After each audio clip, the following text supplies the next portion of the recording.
रोज की तरह मजदूरी से लौटते हुए गीता थक कर एक पेड़ के नीचे बैठ गई। तभी उसकी नजर सामने एक पत्थर पर पड़ी जो शिवलिंग जैसा लग रहा था। वो सोचने लगी, हाँ,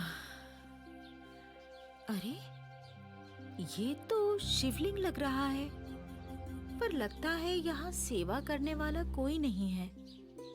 अरे ये तो भोलेनाथ का रूप है, मैं इनकी सेवा करूंगी।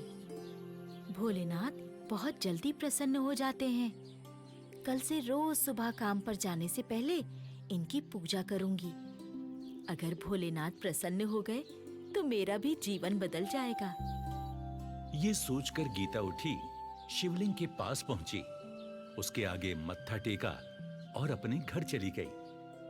अगली सुबह नहा धोकर गीता घर से निकली और जैसा कि उसने सोचा था, शिवलिंग के पास गई, उस पर जल चढ़ाया, फूल चढ़ाए, प्रार्थना की, मत्था टेका और काम पर चल दी।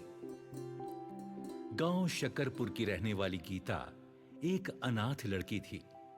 गरीब थी, इसलिए मेहनत मजदूरी के सिवा कोई रास्ता नहीं था। इस बार उसे एक खेत में फसल कटाई का काम मिला था, जिसे वो दूसरी मजदूरनों के साथ कर रही थी। काम करते करते उसकी बात अपनी सहेली मीना से हुई।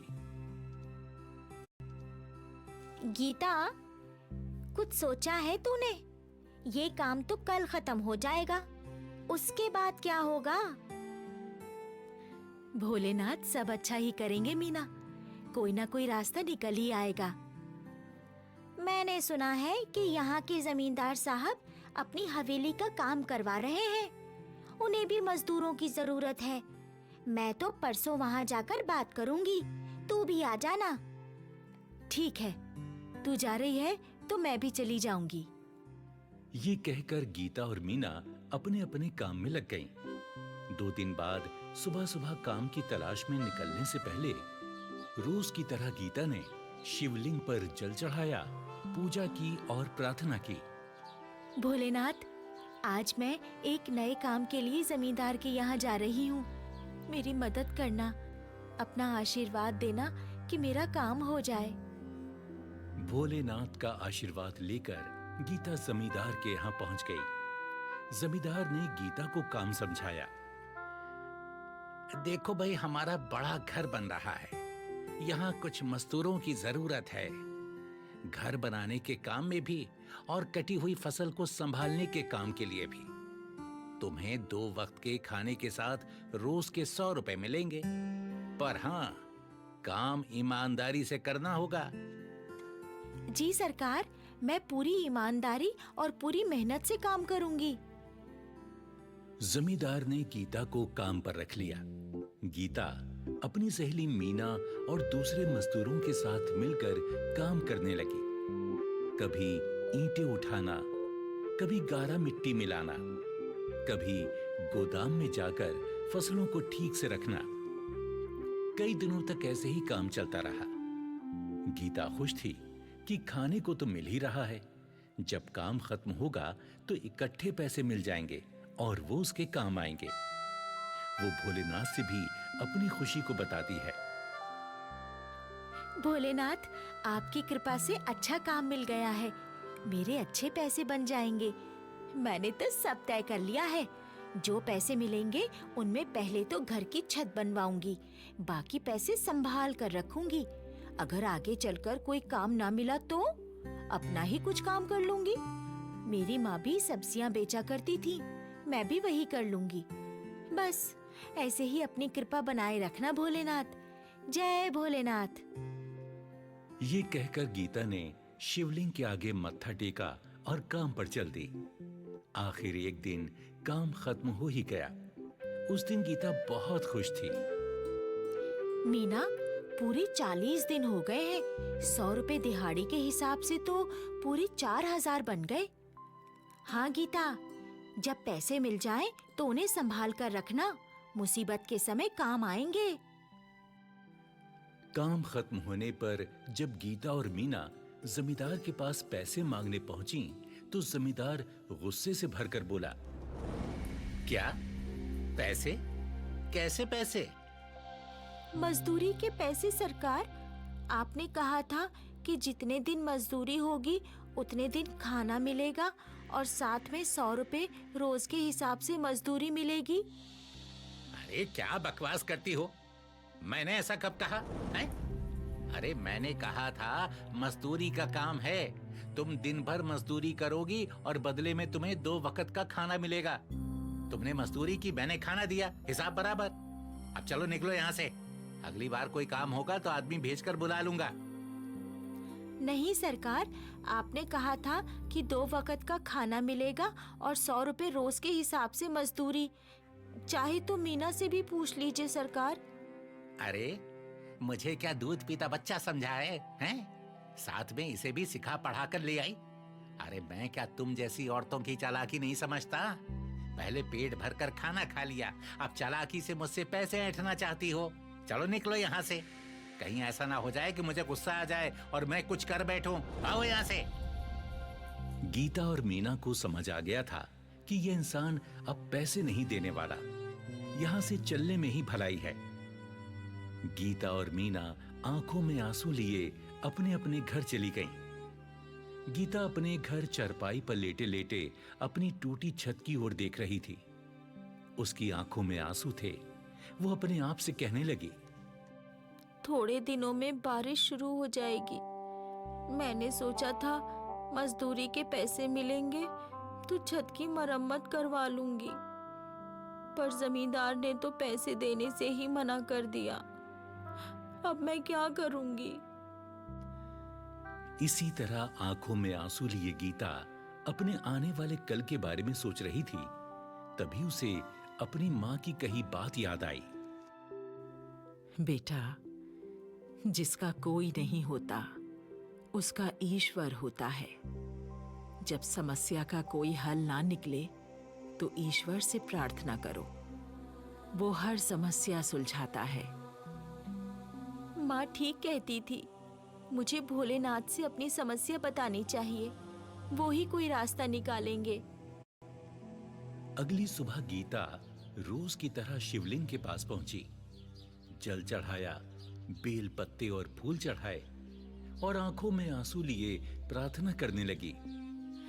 भोलेनाथ, मेरे साथ अन्याय हुआ है।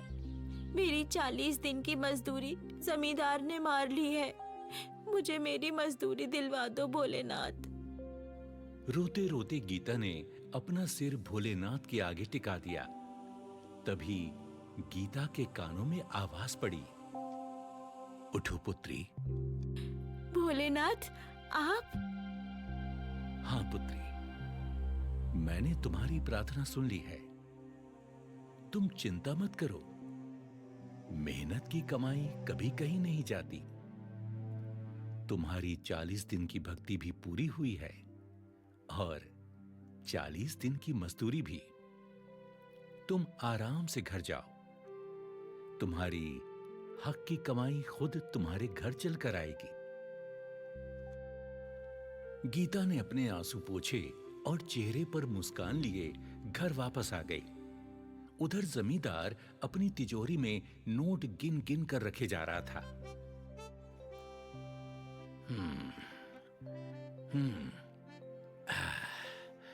ये एक और गड्डी हो गई।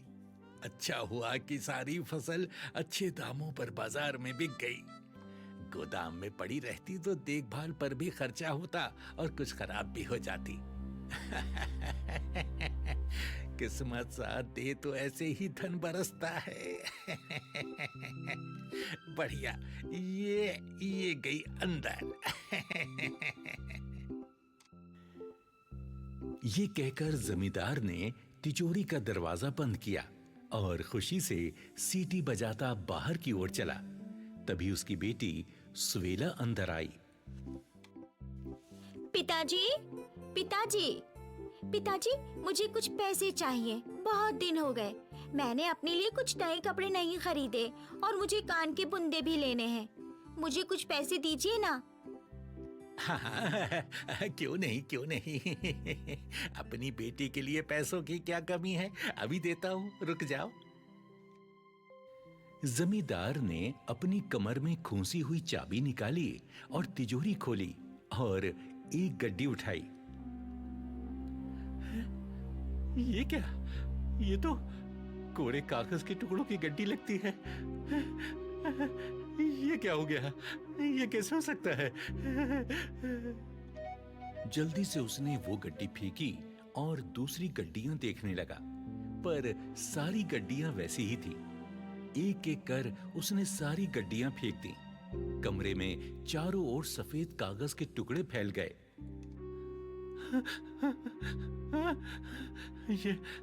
ये भी कागज के टुकड़े की, ये भी कागज का टुकड़ा।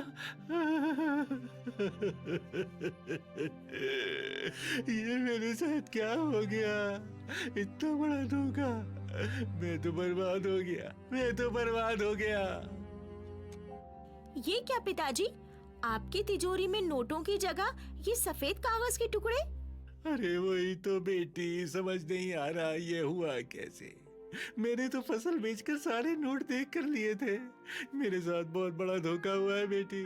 सारे पैसे मिट्टी हो गए, सारे पैसे कागज के टुकड़े में बदल गए। अरे घबराइए मत पिताजी, आपकी दूसरी तिजोरी में गहने तो पड़े हैं ना, उनके सहारे काम चल जाएगा। तुम सही कहती हो, बस उस तिजोरी में सब कुछ ठीक हो। देखता हूँ। ये कहकर जमींदार ने अपनी दूसरी तिजोरी खोली, जिसमें गहनों की जगह सांप लहरा रहे थे। जमींदार की बेटी ये देखकर चीख मारकर बाहर की ओर दौड़ी। सांप, सांप! पिताजी, सांप!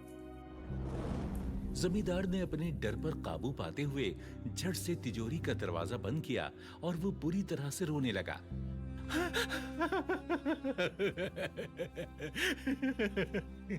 सांप! मेरा सारा सोना, सारे जेवर कहाँ गए? ये सांप कैसे बन गए? ये क्या हो गया?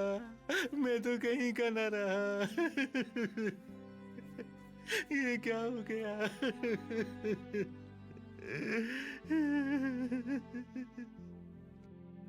रोते रोते जमींदार की नजर अपने सामने दीवार पर लगी भोलेनाथ की तस्वीर पर गई। वो तेजी से दौड़ा और रो रो कर कहने लगा, भोलेनाथ, भोलेनाथ, भोलेनाथ, भोलेनाथ, ये क्या किया भोलेनाथ? मैं तो पूरी तरह बर्बाद हो गया। अपने भक्त के साथ ऐसा करना आपको शोभा देता है क्या?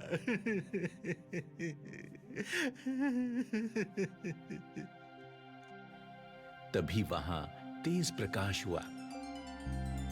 जमींदार ने देखा कि साक्षात भोलेनाथ सामने खड़े हैं। और तुमने जो गीता, मीना और दूसरे मजदूरों के साथ किया, वैसा भी कोई करता है क्या? दूसरों का हक मारकर कभी कोई नहीं पनपता। उसके सारे पैसे किसी न किसी बहाने पानी में बह जाते हैं, उसके काम नहीं आते। मुझसे बड़ी भूल हो गई भोलेनाथ। मुझसे बड़ी भूल हो गई। आप मुझे आदेश दें, आप जैसा कहेंगे मैं वैसे ही करूंगा भोलेनाथ।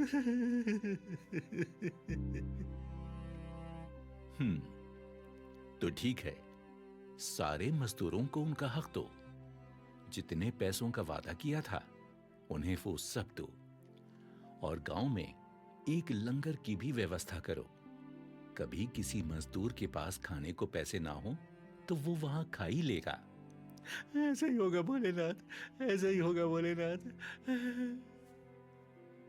तो जाओ, देखो तुम्हारा धन पहले जैसा हो गया है।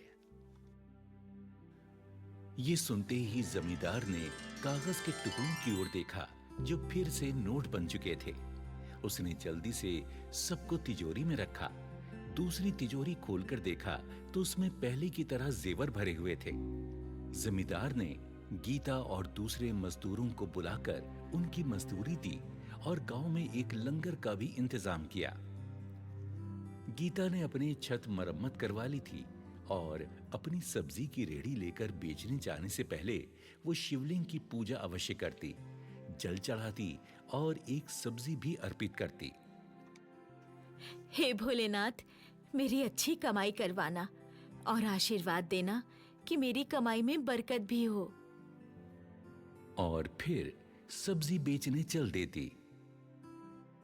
सब्जी ले लो, सब्जी, ताजा हरी हरी सब्जी।